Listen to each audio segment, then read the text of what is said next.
Accounts में एक नया चैप्टर स्टार्ट करने वाले हैं। वो एक नया चैप्टर स्टार्ट करने वाले हैं। सबसे पहले कंपनी। अच्छा, इस कंपनी का मतलब पहले समझ लीजिए। तो कंपनी का मतलब डिफिनेशन सेक्शन 2 सबसेक्शन 20 में बोला गया है कि कंपनी का मतलब होता है, जो कंपनी उसे कहा जाता है जो कंपनी एक्ट 2013 या फिर 1956 के द्वारा रजिस्टर्ड है, उसी को हम लोग कंपनी कहेंगे। कंपनी का मतलब क्या, जो कंपनी एक्ट 2013 या 1956 के तहत रजिस्टर्ड होगा, 1956 के तहत जो रजिस्टर्ड होगा, सारे कंपनी को कंपनी कहा जाता है। अच्छा, एक टॉपिक आता है, कंपनी बहुत तरह का होता है। अच्छा, एक होता है होल्डिंग कंपनी। अच्छा, होल्डिंग कंपनी किसको कहेंगे? अगर मान लीजिए दो कंपनी है, कितनी कंपनी है? दो कंपनी है। अब एगो एच लिमिटेड कंपनी है और बगल वाला पार्टी एस लिमिटेड कंपनी है। एस लिमिटेड कंपनी है। एच लिमिटेड कंपनी जब एस लिमिटेड कंपनी का 51% शेयर को होल्ड कर लेगा तो यह होल्डिंग कंपनी बन जाएगा। हाँ बोलिए, हाँ बोलो। अगर एच लिमिटेड कंपनी बगल वाले कंपनी के 51% शेयर को होल्ड कर लेता है तो ये होल्डिंग कंपनी बन जाएगा, और यह एक सब्सिडरी कंपनी बन जाएगा। सब्सिडरी कंपनी, तो सब्सिडरी कंपनी हो जाए। हाँ, अगर जो कंपनी होल्डिंग कंपनी बनना चाह रहा है तो बगल वाले कंपनी के 51% शेयर को होल्ड कर लीजिए, तो होल्डिंग कंपनी, और जिसको करेगा वह सब्सिडरी कंपनी कहलाएगा। एक होता है एसोसिएट कंपनी। एसोसिएट कंपनी किसको कहेंगे? एसोसिएट कंपनी का मतलब क्या, अगर कोई कंपनी किसी दूसरे कंपनी के 20% से ज्यादा लेकिन 50% शेयर से कम होल्ड करके रखा है या अपना वोटिंग इंटरेस्ट को इन्वेस्ट करके रखा है तो एसोसिएट कंपनी कहेंगे। अच्छा, स्मॉल कंपनी किसको कहते हैं? अच्छा, एक होता है स्मॉल कंपनी। स्मॉल कंपनी किसको कहते हैं? स्मॉल कंपनी उस कंपनी को कहा जाएगा जिस कंपनी का paid up share capital 50 lakh रुपए का है। कितना? 50 लाख रुपए का पेड अप शेयर कैपिटल है, लेकिन उसका टर्नओवर 2 करोड़ का है। हाँ बोलिए, टर्नओवर कितना है? 2 करोड़ का है स्मॉल कंपनी। तो जिस कंपनी का paid up share capital 50 lakh का हो लेकिन उसका टर्नओवर 2 करोड़ का हो, वो ऐसे कंपनी को स्मॉल कंपनी कहते हैं। अदर देन पब्लिक कंपनी, एक आता है पब्लिक कंपनी, किसको कहेंगे? एक होता है पब्लिक कंपनी या फिर other than public company. Other than public company, other than public company किसको कहते हैं? जिस कंपनी का पेड अप शेयर कैपिटल आपका कितना होना चाहिए? 5 करोड़ या 5 करोड़ से ज्यादा होना चाहिए, और उसका जो टर्नओवर होना चाहिए वह 20 करोड़ से ज्यादा का होना चाहिए। कितना? 20 करोड़। उसका टर्नओवर का क्षेत्र में अगर उसका 20 करोड़ से ज्यादा का टर्नओवर है तो वो ऐसे कंपनी को अदर देन पब्लिक कंपनी कहा जाता है। लेकिन मेरा टॉपिक आज है होल्डिंग कंपनी का बारे में। आज हम लोग अकाउंट्स में होल्डिंग कंपनी बारे में सीखेंगे। अगर ध्यान से सुनिएगा, तीन कंडीशन क्रिएट हो सकता है। अगर हमको होल्डिंग कंपनी बनना है ना, हमको बनना है ना, हम कुछ नहीं करेंगे। बगल वाला कंपनी के शेयर हम खरीद लेंगे। बगल वाला कंपनी का क्या करेंगे? शेयर खरीद लेंगे। कितना शेयर खरीदने से हम होल्डिंग कंपनी बन जाएंगे?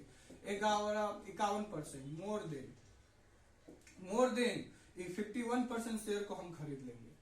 अच्छा, और क्या कर सकते हैं? हम क्या बनना चाहते हैं ना, तो बगल वाले कंपनी के डायरेक्टर के कंपोजिशन स्कीम, डायरेक्टर के कंपोजिशन स्कीम के ऊपर कंट्रोल करके रखेंगे, तो फिर भी हम होल्डिंग कंपनी बन जाएंगे।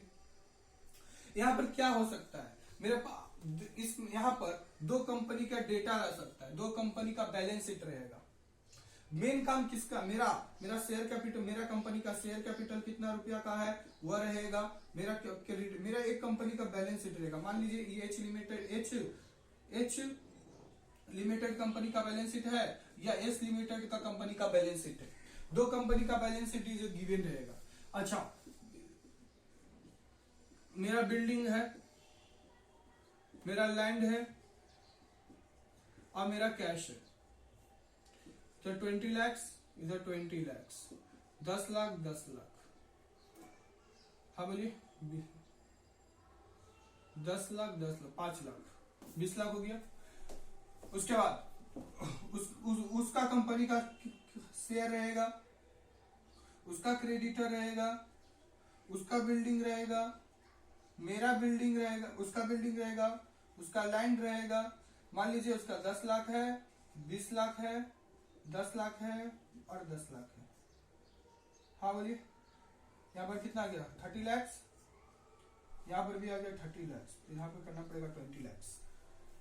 हम कुछ नहीं करेंगे, हम मेरा क्या काम रहेगा, हम मेरे पास देखेंगे कि मेरे पास क्या कैश कितना रुपया का है और उसका शेयर कितना रुपया का, 10 लाख का बगल वाला कंपनी के पास शेयर है। हम एक काम कर सकते हैं, 10 लाख का शेयर के बदले में हम 10 लाख रुपया दे सकते हैं। अगर हम बगल वाला कंपनी के पास कितना शेयर है, 10 लाख का शेयर है, अब मेरे पास अगर 10 लाख रुपया है तो 10 लाख का शेयर को 10 लाख रुपया देकर हम खरीद लेंगे। पहला केस क्लियर। अगर हम किसी भी बगल वाला कंपनी को खरीदना चाहते हैं तो मेरे पास कितना रुपया का कैश है और उसके पास कितना रुपया का शेयर है। फॉर एग्जांपल इसको भी मत देखिए, इसको भी मत देखिए, मेरे पास कितना कैश है, 10 लाख का कैश है और बगल वाला कंपनी के पास 10 लाख का शेयर है। तो हम एक काम कर सकते हैं, 10 लाख का पैसा 10 लाख रुपया देकर बगल वाला कंपनी का 10 लाख का शेयर खरीद लेते हैं। पहला। दूसरा केस, अब अच्छा 10 लाख का अगर इसके पास शेयर है तो अगर वो दूसरा केस क्या हो सकता है, बगल वाला कंपनी बोल सकता है देखिए 10 लाख का शेयर है हम लेकिन 10 लाख रुपया में नहीं बेचेंगे, हम कितना में बेचेंगे, 12 लाख रुपया में बेचेंगे। कितना लाख रुपया में बेचेंगे, 10 लाख रुपया का शेयर के बदले हमको 12 लाख रुपया देना पड़ा, तो 2 लाख रुपया जो एक्स्ट्रा पेमेंट करना पड़ेगा तो उसको बोलेंगे गुडविल। पहला दूसरा केस क्लियर। उसके बाद तीसरा हो सकता है 10 लाख के शेयर के बदले हमको 9 लाख रुपया ही पेमेंट करना पड़े। अगर कम पेमेंट करना पड़ेगा तो हमको कहलाएगा कैपिटल रिजर्व। क्या कहलाएगा, कैपिटल रिजर्व। हमको दो चीज का काम है, दो कंपनी का बैलेंस शीट दिया रहेगा, हम खाली चेक करेंगे कि मेरे पास कितना रुपया कैश है और बगल वाला पार्टी के पास कितना रुपया का शेयर है। अगर 10 लाख रुपया मेरे पास है और 10 लाख रुपया देना पड़ रहा है तो कोई भी कैपिटल रिजर्व और गुडविल क्रिएट नहीं होगा। उसके बाद मेरे पास कितना 10 लाख रुपया है लेकिन वो 12 लाख रुपया हमको देना पड़ रहा है। 10 लाख का शेयर के बदले हमको 12 लाख रुपया अगर देना पड़ रहा है तो 2 लाख रुपया ज्यादा देना पड़ रहा है तो 2 लाख रुपया गुडविल बोल के दिखाना पड़ेगा। उसके बाद मेरे 10 लाख का शेयर है, बगल में हमको 9 लाख रुपया देना पड़ रहा है तो हमको 1 लाख रुपया कैपिटल रिजर्व बोल के दिखाना पड़ेगा। बात खत्म। कब हम गुडविल दिखाएंगे, कब हम कैपिटल रिजर्व दिखाएंगे। अगर हम शेयर का जितना का शेयर है अगर उससे हमको ज्यादा पेमेंट करना पड़ रहा है तो गुडविल, और सर जितना रुपया का शेयर है और उससे कम पेमेंट करना पड़ रहा है तो कैपिटल रिजर्व। पहला केस क्लियर। एक और केस क्रिएट हो सकता है, अगर मान लीजिए 10 लाख का शेयर है, इस 10 लाख का शेयर के बदले में हम लोग कितना 51% शेयर को तो होल्ड कर सकते हैं। हम 51% शेयर को होल्ड करेंगे तो फिर भी तो हम होल्डिंग कंपनी बन जाएंगे। हमको तो एक्चुअली में बनाना ही होल्डिंग कंपनी है। अरे भाई हमको होल्डिंग कंपनी ही तो क्रिएट करना है, तो बगल वाला कंपनी के 51% शेयर को हम खरीद लेंगे तो फिर भी तो हम होल्डिंग कंपनी बन जाएंगे। अगर हाँ तो फिर कितना रुपया, अच्छा 51% बोलिए तो 5,10,000, कितना 5,10,000।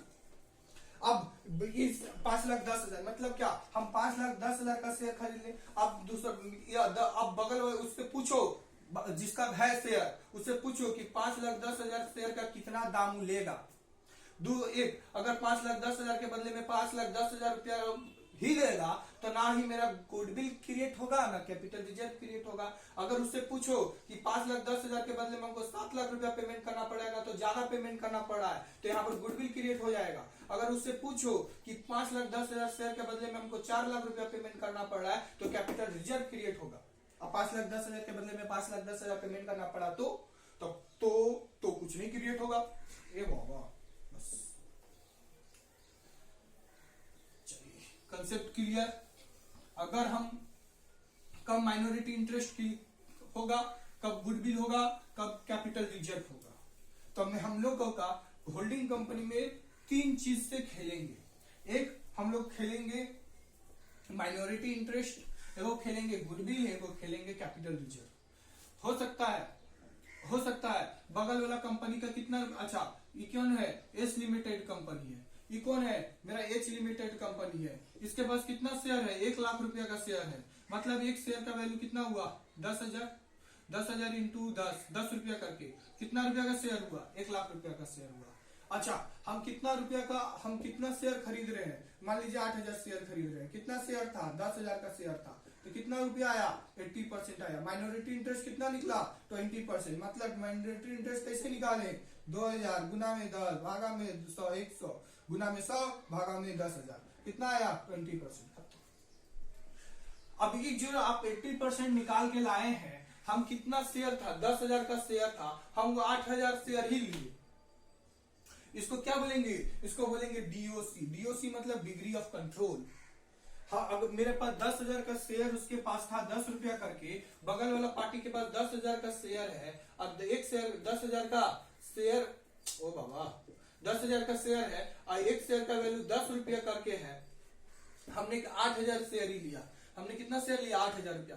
आपको 10,000 पूरा लेना चाहिए था, कम लिए ना, तो कम लिए या बेसी लिए? डीओसी पहले निकालने पड़ेगा। हम कितना लिए, कितना था, परसेंटेज में लाने के लिए गुना 100 करना पड़ेगा। आगे 80%। माइनॉरिटी इंटरेस्ट कितना निकल गया? हम कितना अभी भी है, कितना बचा हुआ? तो जो बचा रहता है उसको माइनॉरिटी इंटरेस्ट में दिखाते हैं। तो माइनॉरिटी इंटरेस्ट का परसेंटेज कितना दिया? 20%, यानी कि 2,000 शेयर उसके पास अभी भी बचा हुआ है।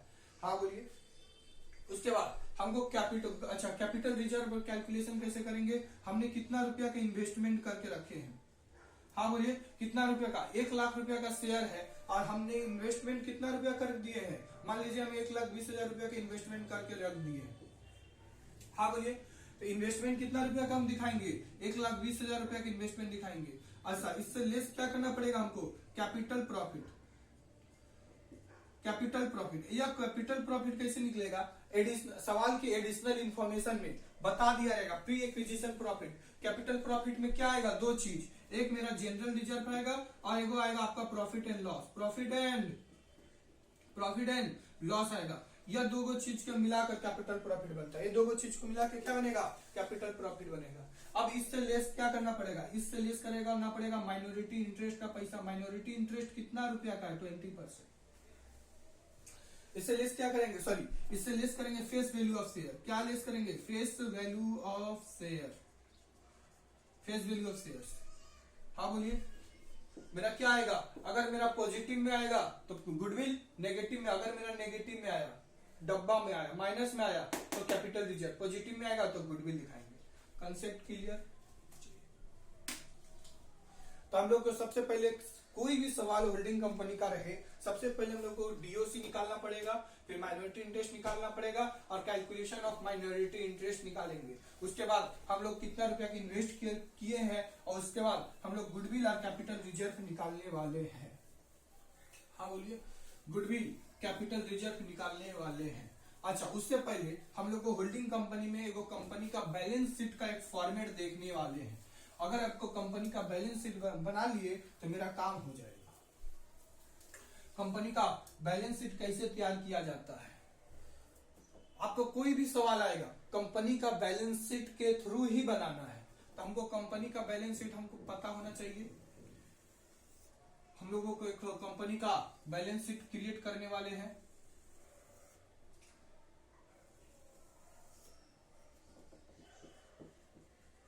नोट्स रुपया,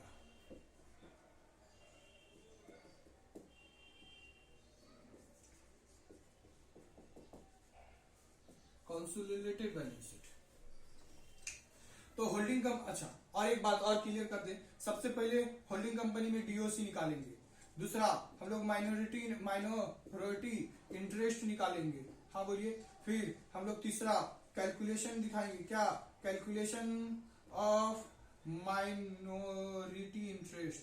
कैलकुलेशन ऑफ माइनॉरिटी इंटरेस्ट का कैलकुलेशन दिखाएंगे।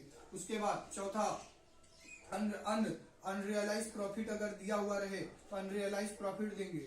इस अनरियलाइज प्रॉफिट को पीएल से और स्टॉक से लेस करेंगे। उसके बाद हम लोगों को गुडविल निकालना पड़ेगा और नहीं तो कैपिटल रिजर्व, हम लोगों को कैपिटल रिजर्व निकालना पड़ेगा। बस खत्म। अगर इतना कुछ अगर हम लोग निकाल लिए तो डीओसी कैसे निकलेगा? डिग्री ऑफ कंट्रोल, कितना हम होल्ड कर रहे हैं और बगल वाला कंपनी के पास कितना रुपया का शेयर था।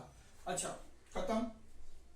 और कुछ माइनॉरिटी इंटरेस्ट भी निकल जाएगा, कितना रुपए का शेयर्स बचा था, बाकी सारा का सारा कैलकुलेशन आपको हम मेरे साथ देखना पड़ेगा। अच्छा, उसके बाद ध्यान से देखिए, एक टॉपिक आता है शेयर। शेयर का मतलब क्या होता है? Share is the part of capital to join stock company. अच्छा, कैपिटल के हिस्सा को हम लोग क्या कहेंगे? कंपनी के जो कैपिटल के हिस्सा को क्या कहेंगे? शेयर कहेंगे। हाँ बोलिए। शेयर दो तरह का, equity share capital, preference share capital. जब हम शेयर कैपिटल चैप्टर पढ़ाएंगे तो उसमें हम शेयर कैपिटल भी बनाएंगे। अभी हम लोग होल्डिंग कंपनी बना रहे हैं। बाबा होल्डिंग कंपनी देखिए, होल्डिंग कंपनी देखिए, consolidated balance sheet, balance sheet of किसका? एच लिमिटेड का, as on dot dot dot, date दिया रहेगा, डेट बैठाएंगे। सबसे पहले क्या लिखेंगे? कंपनी का बैलेंस शीट अगर बोल दिया तो कैसे तैयार करेंगे? Equity and liability. सबसे पहले होगा इक्विटी एंड लायबिलिटी में दो चीज। सबसे पहले share holder fund, share holder fund. Share holder fund में क्या? Share holder fund, share holder fund. इसमें आएगा क्या? मेरा शेयर कैपिटल। दूसरा reserve and surplus. Reserve and surplus में दो चीज, एक बोलते जाइए जनरल रिजर्व, एक profit and loss, profit and loss. हाँ बोलिए, प्रॉफिट एंड लॉस। अच्छा, उसके बाद हम लोगों को दिखाना पड़ेगा non current liability. Non current liability, non current liability में दो चीज। नॉन करेंट लायबिलिटी में लॉन्ग टर्म बोरोइंग आएगा, long term borrowing, long term borrowing. उसके बाद मेरा करेंट लायबिलिटी आएगा। मेरे पास करेंट लायबिलिटी कितना रुपए का है? करेंट लायबिलिटी में मेरा क्या आएगा? मेरा short term liability, short term, long term borrowing, short term borrowing, long term borrowing और शॉर्ट टर्म बोरोइंग। हो सकता है मेरा ट्रेड पेबल भी आ जाए, जिसको हम लोग प्यार से क्रेडिटर वाला बाबा बोलते हैं। उसके बाद असेट्स का बात आएगा, non current assets. Non current assets में क्या क्या आएगा? सबसे पहले टांजिबल असेट्स, जिसको छू सकते हैं, देख सकते हैं और बेचकर पैसा कमा सकते हैं। इसमें आपका प्रॉपर्टी, प्लांट और इक्विपमेंट। इसमें आपका लैंड एंड बिल्डिंग आएगा, लैंड हो गया, बिल्डिंग हो गया, फर्नीचर हो गया, फिक्सर हो गया, फलाना ढिमकना बात। उसके बाद करेंट असेट्स। उसके बाद मेरा आएगा करेंट असेट्स। करेंट असेट्स सबसे खराब काम है, इसमें इतना लिखना पड़ता है, इसमें फॉर्मेट इतना बनाना पड़ेगा आपको। इतना फॉर्मेट क्या करना पड़ेगा? बनाना ही पड़ेगा। करेंट असेट्स में आ गया मेरा इन्वेस्टमेंट। कितना आ गया? इन्वेस्टमेंट। स्टेटमेंट इन्वेस्टमेंट मतलब स्टॉक इन ट्रेड, क्या? Stock in trade.